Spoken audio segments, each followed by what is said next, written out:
नमस्कार, मैं हूं सुशील तिवारी। आप देख रहे हैं एक सहारा न्यूज। दोस्तों, आज 24 मई है। 24 मई यानी कि तहसीलदार के द्वारा जो फ़र्द पर लिखा गया है कि ये आखिरी तारीख होगी, आखिरी मौका होगा लालता के वकील के लिए। जो उन्होंने आपत्ति लगाई है उस पर सुनवाई होगी और जो मूल फाइल है, जो मूल केस है, जो अनुराग यादव के हत्यारोपी हैं लालता के मकान पर बेदखली की कार्रवाई करने का, उसका भी फैसला आज ही होना है। फैसला से पहले हम आपको एक तस्वीर दिखाना चाहेंगे। तस्वीर देखेंगे तो आपको ये लग जाएगा कि अनुराग यादव की तरफ से जो अधिवक्ता लगे हुए हैं उनकी तैयारी कैसी थी। तो सबसे पहले ये तस्वीर देखिए। तस्वीरों में आप साफ तौर से देख सकते हैं ये वही अधिवक्ता हैं जो सबसे ज़्यादा हाईलाइट हुए हैं, अधिवक्ता सत्यवीर सिंह, और उनके सीनियर अधिवक्ता हैं दीपक सिंह, और उनके साथ 4 से 5 अन्य अधिवक्ता और हैं जो उनकी टीम में काम करते थे। ये सारे अधिवक्ताओं की जो तैयारी थी, वो पूरी तरह से जो तैयारी थी वो ये थी कि आज जो है किसी भी सूरत में, किसी भी हाल में बहस होगा और फाइल को आदेश करा लेना है। फाइल को आदेश कराते ही लालता का जो मकान है उस पर बेदखली की कार्रवाई हो जाएगी और उनका जो मकान है वो गिर जाएगा। अनुराग यादव के परिवार को न्याय मिल जाएगा। तो पूरी तैयारी किस तरह से थी आपने देखा। अभी हम और अधिवक्ताओं को भी सुनाते हैं। अधिवक्ता दीपक सिंह ने यहाँ तक कहा कि तहसीलदार साहब इस फाइल पर आदेश ही नहीं करना चाहते हैं, न जाने किस दबाव में है। तहसीलदार साहब का रवैया इस समय बहुत सही नहीं है। बार बार उनको अवसर दिया जा रहा है, जब तारीख ऐसी डेट लगाई जा रही है जिस दिन उनका न्यायालय नहीं करते। तमाम चीज़ें हैं। तहसीलदार की जो इस समय रवैया है वो थोड़ा सा भूमिका उनकी जो है सही नहीं है, क्योंकि जिस चीज़ की सीमांकन पूरे प्रशासन के सामने करा दिया गया, अब उसमें क्या वेरिफिकेशन आपको करना है। जिस समय हत्या हुई उसकी, उस समय जिलाधिकारी, पुलिस अधीक्षक, 7 कानूनगो, 9-10 ठो लेखपाल, सबके सामने जिलाधिकारी ने स्वयं सीमांकन करा दिया। तब आपको चौहद्दी और दुनिया भर का तामझाम करने की आवश्यकता है। दीपक सिंह जो है सत्यवीर के सीनियर अधिवक्ता हैं। आज सीनियर अधिवक्ता, जूनियर अधिवक्ता, सारे अधिवक्ता पूरी तैयारी के साथ तहसीलदार कोर्ट में जाने वाले थे। लेकिन ऐसे में अधिवक्ता जब दीपक सिंह से हमने बात किया, दीपक सिंह ने कहा कि तहसीलदार साहब इस पूरे मामले में हीला हवाली कर रहे हैं, जानबूझकर इस पूरे मामले को लंबा खींचने का प्रयास कर रहे हैं। वो नहीं चाहते कि इस पर न्याय मिल जाए।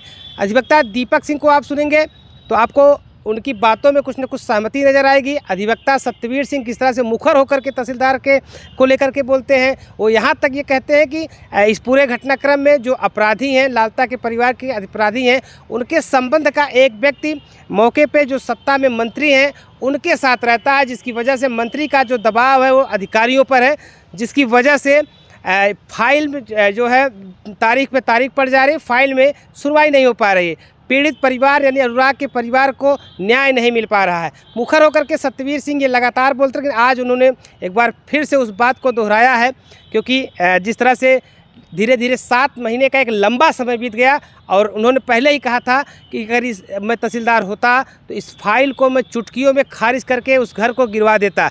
यानी कि साफ है कि जितने भी अधिवक्ता अब तक इस पूरे प्रकरण पर बयान दिए हैं उनका यही कहना है कि इस पूरे केस में कहीं से भी कोई दम नहीं है। लेकिन न जाने क्यों तहसीलदार साहब इतना जो अनुराग के खिलाफ यानी कि लालता के जो अधिवक्ता हैं उनको बार बार समय दिया जा रहा है। तो क्या कुछ कहना है अधिवक्ता सत्यवीर का, क्या कुछ कहना है उनके सीनियर अधिवक्ता दीपक सिंह का, जो एक बार इसके पहले एक बार ही मीडिया के सामने आए थे। उन्होंने कहा एकदम फाइनल है, सीधे तौर पे बहस के बाद सीधे फाइल आदेश में जाएगी और आदेश यही होगा कि लालता के मकान पर बुलडोज़र चलेगा। तो दीपक सिंह को भी आप सुनेंगे, लेकिन उसके पहले मैं आपको बता देना चाहता हूँ इस पूरे प्रकरण में जितने अधिवक्ता हैं उनकी तैयारी क्या थी। इन अधिवक्ताओं से सुनवाई थी, लेकिन आज तहसील के कर्मचारी, सरकारी कर्मचारी का देहांत हो गया, इसलिए जो कर्मचारी संघ था वो आज हड़ताल मतलब कंडोलेंस हो गया। तो वो तिथि जो है 30 तारीख को नियत की गई है।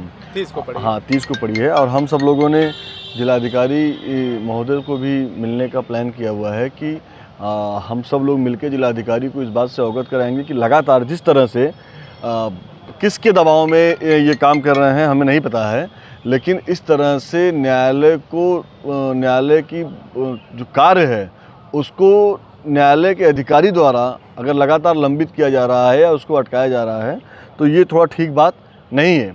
क्योंकि आज का जो दिन होता है वो शनिवार को निश्चित रूप से सारे अधिकारी और लोग बाहर होते हैं, वो अलग अलग जगह जन सुनवाई करते हैं, तो आज सिटिंग डेट भी नहीं होती है।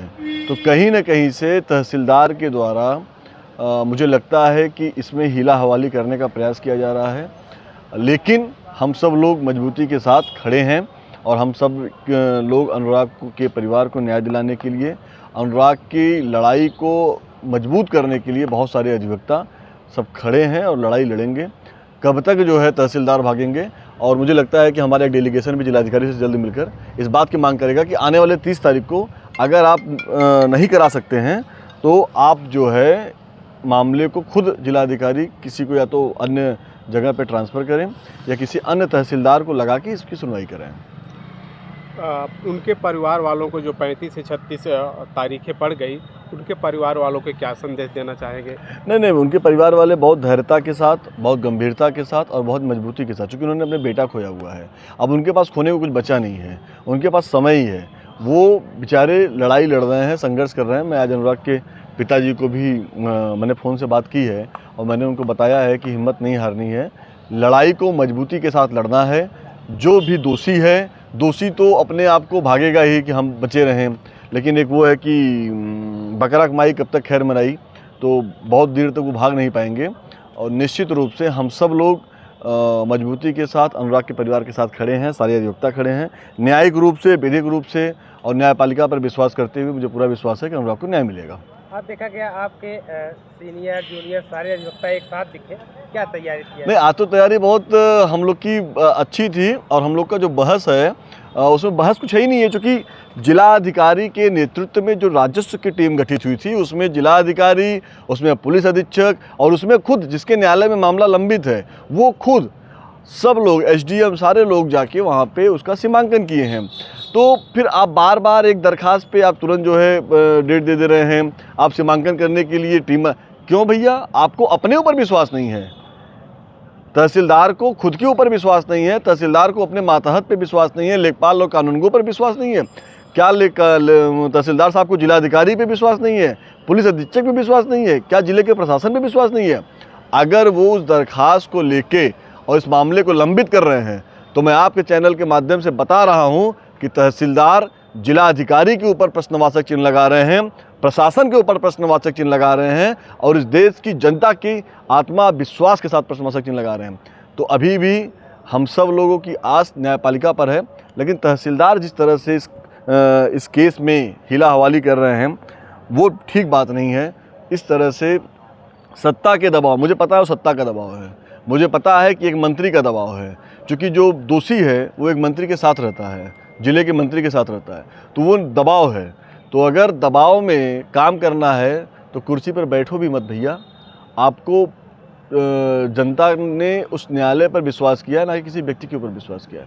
तहसीलदार महोदय, मैं आपसे निवेदन करता हूँ, मैं कोर्ट के बाहर हूँ, मैं एक आम नागरिक की हैसियत से आपसे निवेदन करता हूँ कि एक ऐसे बच्चे का जिसका गला काट दिया गया, जो अभी खड़ा हो रहा था, उस देश में जौनपुर का नाम रोशन कर रहा था, उसके केस में अगर आप इस तरह से मानवता को अगर आप शर्मसार कर रहे हैं तो ठीक बात नहीं है। मानवता शर्मसार नहीं होनी चाहिए।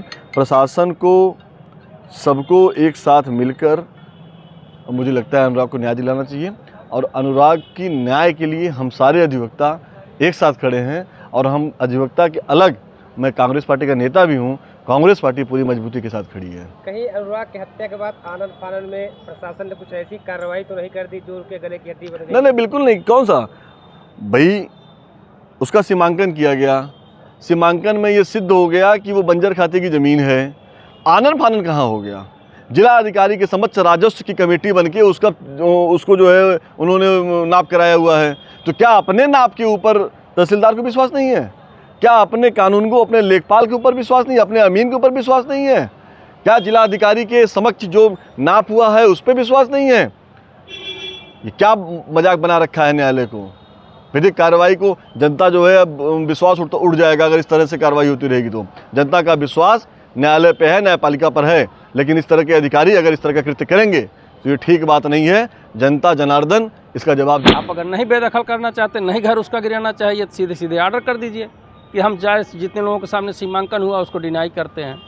अनावश्यक प्राइवेट पर्सन का बयान, जीरा हमने अप्रोच किया कि 67 की कार्रवाई में प्राइवेट व्यक्ति का कोई जो है रोल नहीं होता, ये स्टेट केस है।